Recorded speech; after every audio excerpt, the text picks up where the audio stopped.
A Bíblia faz várias referências sobre o tipo de pessoas com as quais não devemos nos envolver e, antes de prosseguir, reserve um momento para responder à pergunta: Deus aprovaria todos que estão em seu círculo de influência?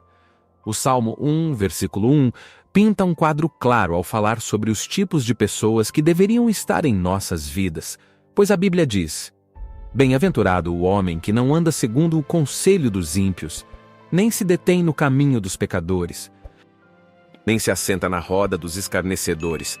Há tanta sabedoria e orientação neste único versículo quando o examinamos com cuidado. Uma pessoa é abençoada quando é diligente em relação à pessoa com quem anda, em qual caminho permanece e em qual lugar se senta. Eles se sentam, então pergunte a si mesmo as seguintes perguntas sobre aqueles ao seu redor: com quem estou caminhando? Em qual caminho estou parado e onde estou sentado agora? Quem são as pessoas ímpias das quais preciso ficar atento? Aqueles que são moralmente errados, aqueles que são ativamente maus, aqueles que são perversos ou injustos. Sua fé, sua salvação é algo precioso que você precisa proteger e nutrir. Ao seguir o conselho dos ímpios, você está colocando sua fé e salvação em risco. No entanto, isso não significa que você não pode ou não deve interagir com os incrédulos. Pelo contrário, devemos ministrar a eles e mostrar-lhes o amor de Deus. No entanto, a Bíblia deixa claro que não é aconselhável seguir o conselho deles, ou seja, suas orientações. Esse é o ponto-chave a ser compreendido. Não é aconselhável fazê-lo e somos informados várias vezes. 1 Coríntios, capítulo 15, versículo 33 diz: Não se deixem enganar, más companhias corrompem bons costumes. Provérbios 13, versículo 20, diz que aquele que anda com homens sábios será sábio, mas o companheiro dos tolos será destruído. Cada pessoa que você encontra possui um certo caráter.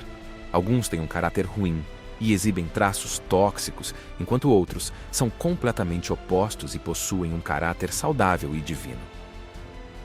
Essas são as pessoas que irão demonstrar os frutos do Espírito. Elas irão te encorajar, orar com você, mostrar um amor divino e terão um espírito doce.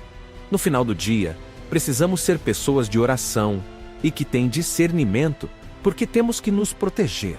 Não podemos simplesmente permitir que qualquer um entre em nossas vidas. Devemos observar o caráter deles, estudá-lo, pois de alguma forma eles terão um impacto em nós.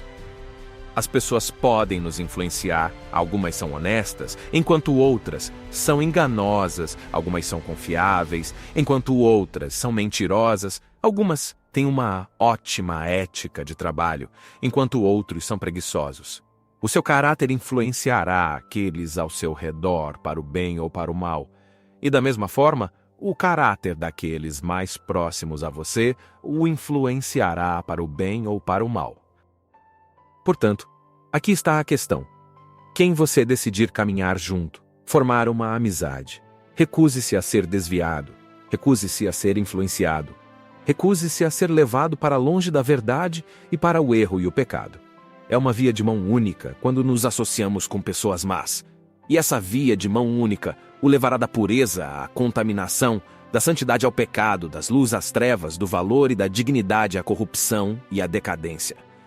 Quando se trata de com quem devemos e não devemos nos associar, a Bíblia é clara. Somos instruídos a evitar a companhia dos ímpios. Que comunhão a justiça tem com a maldade? Que comunhão a luz tem com as trevas? Que harmonia há entre Cristo e o diabo? Os santos devem se separar e ser diferentes deles. Judas era discípulo de Jesus, ele testemunhou a maioria dos grandes milagres que vemos na Bíblia. Ele estava presente quando Jesus ressuscitou Lázaro, quando Jesus deu a visão para os cegos e quando Jesus multiplicou pães e peixes. Ele também partilhou o pão com Jesus, sentou-se com ele ao redor de inúmeras fogueiras e mesas para comer juntos. Judas riu, chorou e se alegrou com Jesus. Ele era tão próximo do círculo íntimo de Jesus que foi encarregado do dinheiro, o que seria como você ou eu dar a alguém o número da nossa conta bancária, confiando que eles não fugiriam com o dinheiro. Apesar de tudo isso, Judas traiu Jesus, suas intenções malignas estavam escondidas logo abaixo da superfície. Agora está claro que nenhum de nós é Jesus. Essa não é a comparação que estou tentando fazer, mas certamente encontraremos um tipo de Judas em nossas vidas. Haverá pessoas em nossas vidas em quem confiamos. Talvez até confiemos nelas a ponto de convidá-las para nosso casamento ou recebê-las em nossas casas para uma noite de jogos. Podemos até considerá-las como família, elas estão em nosso círculo íntimo, assim como Judas estava no círculo íntimo de Jesus. E assim como Judas, elas nos trairão sem hesitar, virarão as costas para nós. É claro que não ao mesmo nível de Jesus, sua traição pode vir na forma de fofocas e difamações, pode vir através de roubos ou sabotagens. No entanto, independentemente de como aconteça, e isso vai acontecer, será com a intenção de causar danos à nossa fé ou nos ferir, nos deixando amargos e ressentidos. Agora que sabemos que o Judas está vindo, precisamos aprender como responder. Podemos olhar para Jesus em busca de uma resposta. Não vemos uma interação entre Jesus e Judas após a traição, pois Judas se matou logo após a prisão de Jesus. No entanto, vemos como Jesus responde às pessoas que o machucaram.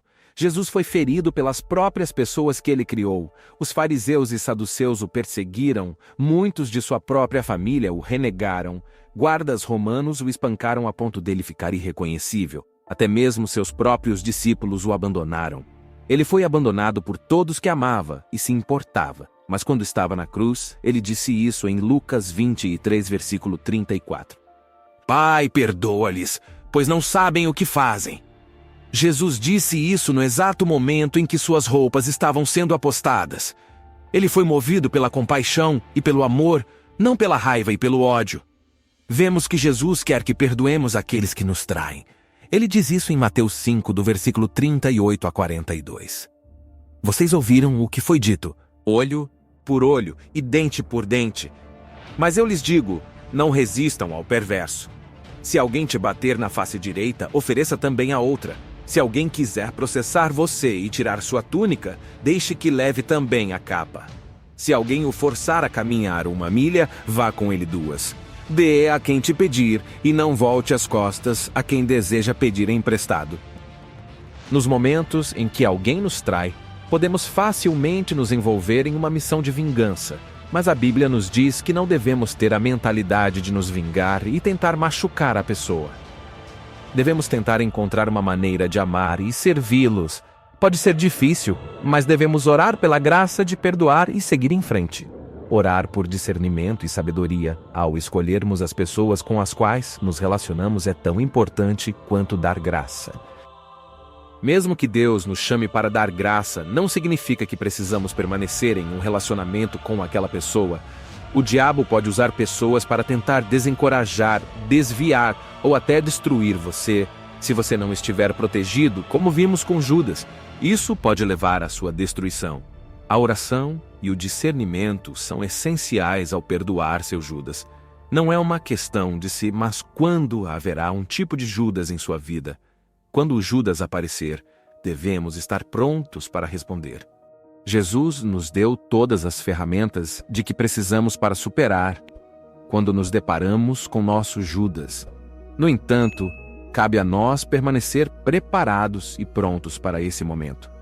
Devemos ser rápidos em perdoar, rápidos em seguir em frente e rápidos em amar.